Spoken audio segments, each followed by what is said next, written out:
let's just jump right into this. We've talked about it. We did a video on it last week. We broke down who we thought shouldn't start, what should be the situation at quarterback. Now we'll get the depth chart. Obviously, if you're listening to this pod live, Sunday, this video will probably come out like Sunday night or Monday morning, and then the depth chart will come out, and that'll probably pretty quickly answer any questions we have.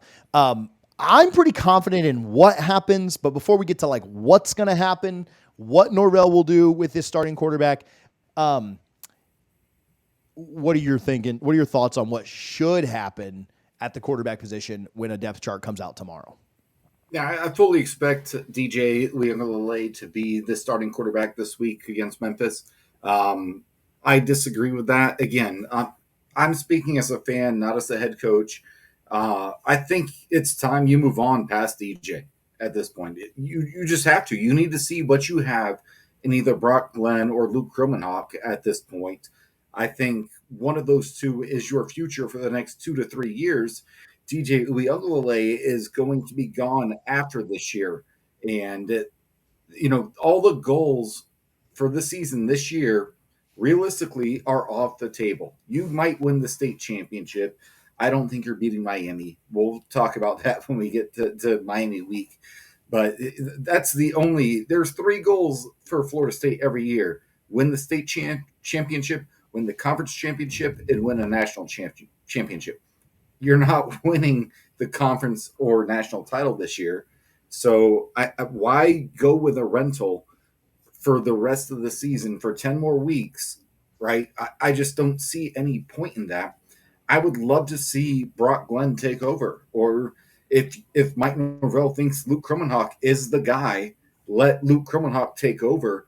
I'm all the way out on DJ Uiagalelei, TJ. Okay, so I'm going to play devil's advocate to that. I'm going to play the other side. And I honestly have no problem with that thinking. I do still think that it is important, and we'll talk about recruiting in a little bit. Florida State had a pretty big loss on the recruiting side. Richie, I will say this. I don't know if your mic is plugged in. I don't know if that's why we couldn't hear each other earlier or not, but I know that it doesn't seem like your mic is plugged in right now, so I don't know if that's something you want to work on while I rant a little bit. But if not, I'm also okay with you just kind of rolling with what you got. I think that I think it could be really, really soon that you should move on from DJ. I don't know that I'm there yet for a couple of reasons. One, from what I'm hearing, the drop off in practice, which I will say, I think DJ is practicing a lot better than he's playing, and that certainly has kind of an impact on the way you view things, the way you see things, and the way that the coaches are making decisions. Like maybe it was described to me by one person as maybe he's just a practice warrior and just really good out there and then loses it when the lights come on. But what I'm hearing is there's obviously the push from the fan base to go to the backup, because when you're on a bad team or you're a struggling team, the most popular person in the room is the backup. What I'm hearing, and this is not necessarily news that I think people are going to want to hear, but the gap between the way that DJ is practicing and even playing, like what you're seeing from DJ on Saturdays, is still far and above so much better than what Brock is showing you right now in practice. And then I think Brock is still just a bit ahead of Luke being so young. And so I think it is important for you to still try and win as many games as you can.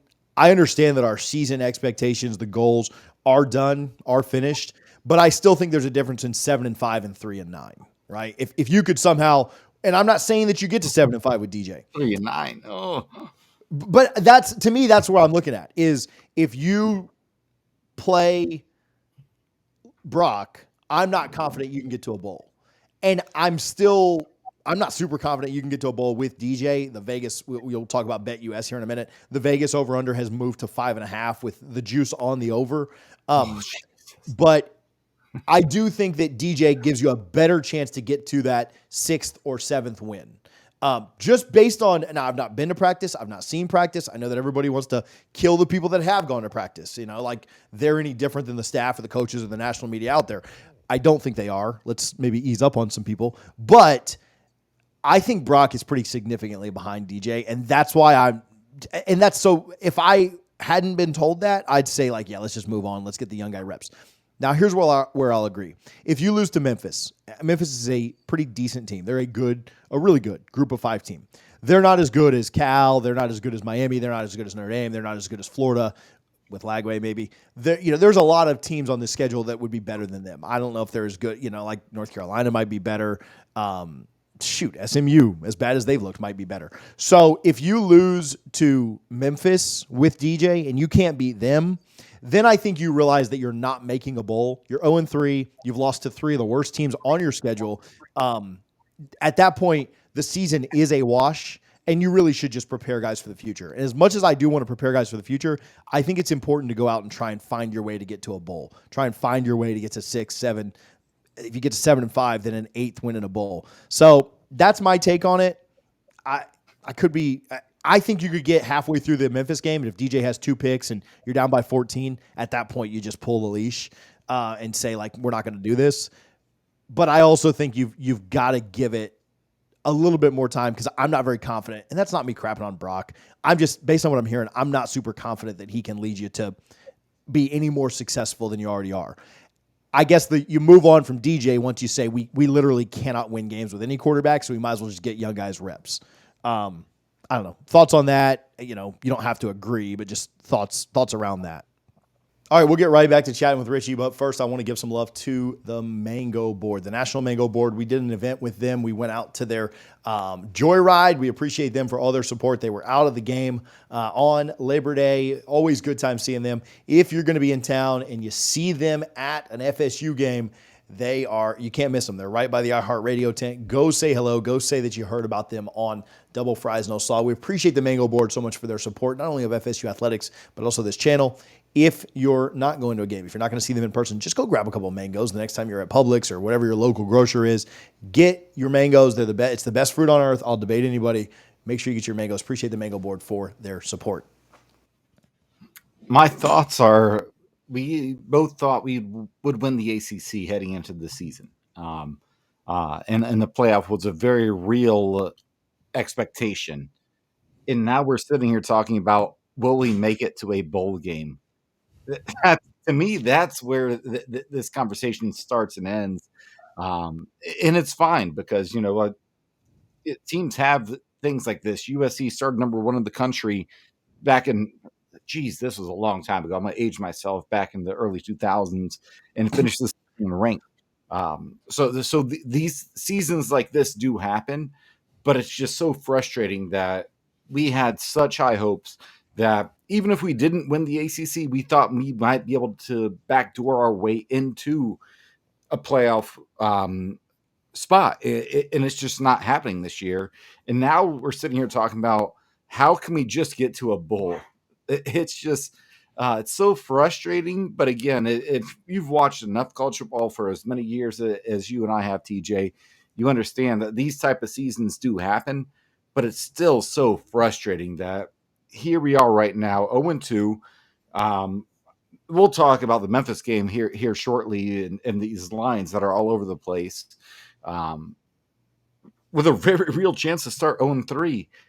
And this is where we're at right now as a program. And it's fine. I truly do believe Mike Norvell still is the right guy to lead this program. I think he is a phenomenal head coach. I think he is the right person to lead the program.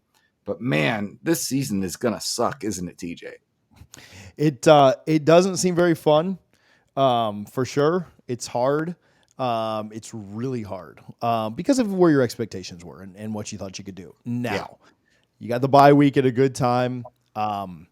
Maybe they figured some stuff out. And if we're being completely honest, they absolutely have the talent, even with DJ, to go win the next 3 games. And they could be 3-2. And being 3-2 is not where you wanted to be. But if you start out 0-2, being 3-2 is where you need to be, right? We can't change what happened the last 2 games. And so if they can show some improvement, they can beat a Memphis team. Cal beat Auburn yesterday. That was a really impressive win. Auburn has a worse quarterback situation than we do. And Peyton Thorne just isn't it. And they barely beat them, right? And so I don't think Cal's a world beater. They got a good running back. The power run game does worry me a little bit. But I mean, you could beat Cal, and then SMU is kind of dumpster trash too. Like they're not good. Not impressed. And Yeah. so you could, they've got the same situation we do. Like they just don't have a very good quarterback situation going on. So yeah, Clemson looked good. I don't think you're going to beat Clemson in a couple of weeks. If you go into that game 3-2, I mean, who knows what could happen? DJ could maybe play the game of his life, and you play good against your old team or something. But yeah, I'm not counting Clemson as a win. But yeah, you've got time to maybe turn around. But anyway, I keep him at quarterback.